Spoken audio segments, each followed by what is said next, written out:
ล่าสุดครับตอนนี้เพจหนึ่งที่ออกมาโพสต์นะครับทุกคนบอกว่าถ้าใครพูดตอบโต้บดเขียวนะครับทุกคนก็จะไปทำลายบ้านหรือว่าทำลาย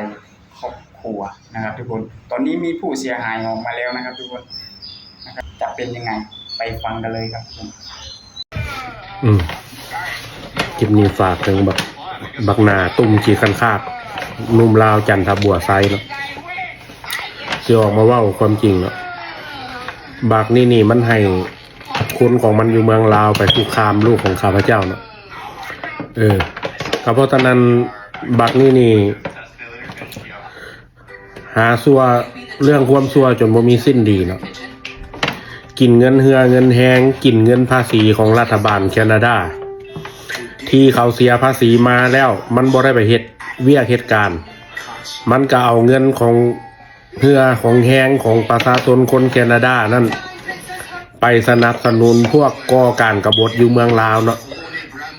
อันนี้มันคือเรื่องจริงเนาะเพราะว่าลูกของข้าพเจ้านี่ถือคุกคามจากคนของมันเนาะวอนภาครัฐที่มีส่วนเกี่ยวข้องเนาะกรุณาติดตามพฤติกรรมพฤตินัยของบุคคลดังกล่าวเนาะที่มันจ้างเขาเจ้าที่มันบอกว่ามันสิไปเผาเฮือนเผาซานของคนท่านให้สังเกตเบิ่ง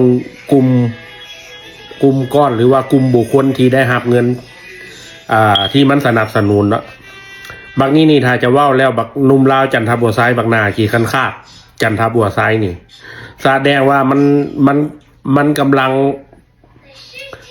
สิเป็นเขาเอื้อนอีหยังเป็นอาชญากรข้ามชาติเนาะบักนี้เนาะมันกำลังสิเป็นอาชญากรข้ามชาติเพราะว่ามันบ่ได้ไปเฮ็ดเวียเหตุการณ์อีหยังมันเพราะว่ามันพิการมันกินเงินพิการแล้วก็กินเงินภาษีของประชาชนคนแคนาดาเนาะแล้วมันเอาเงินดังกล่าวนั่นไปสนับสนุนการความบ่สงบในเมืองลาวก็ถือว่าเป็นอาชญากรข้ามชาติเนาะเพราะฉะนั้นข้าพเจ้าถึงวอนให้ภาครัฐภาคเอกชนหรือว่าที่มีส่วนเกี่ยวของเจ้าหน้าที่บ้านเมืองติดตามเบิ่งพฤติกรรมพฤตินัยมันเนาะเช็คเบิ่งเงินนี่บ่ยากเนาะเช็คเบิ่งเงินนี่บ่ยากเพราะว่าเช็คอยู่มันนี่แก้มหรือมันนี่แกรมหรือว่าเวสเทิร์นยูเนียนว่าเป็นซื้อของมันส่งไปสนับสนุนพวกนี้บ่เพราะฉะนั้นเขาตีหู้รอดว่าซื้อของภายที่มันส่งเงินไปก็แสดงว่ามันเป็นอาชญากรข้ามชาติมันสนับสนุนคนอยู่เมืองลาวก่อการกบฏเนาะเพราะฉะนั้นวอนให้ภาครัฐที่มีส่วนเกี่ยวของโปรดติดตามพฤติกรรมพฤตินัยนะเห็นบ่มันลงคลิปแต่ละคลิปมันว่าเผาอย่างเดียวโดยเฉพาะมันอยู่แคนาดามันเฮ็ดอย่างบ่ได้มันต้องส่งเงินไปสนับสนุนกลุ่มคนดังกล่าวนี่เพราะฉะนั้นมันก็ซ้ำว่ามันหาเวียกให้ทางตำรวจลาวหันเฮ็ดแล้วก็จัดการมันวอนภาคส่วนที่เกี่ยวของจัดการมันสังเกตเบิ่งกลุ่มบุคคลดังกล่าวนี่เพราะฉะนั้นที่มันเว้ามันสิเผาอย่างเดียวมันมีมูลแล้วมันมีเหตุแล้วไอ้เบิดใต้เหนือถึงใต้พอรายการกูมีแต่จูดกับเผากับข่าเก็กแก้วแนวล้าวขายซากขี่ข่าพวกสุย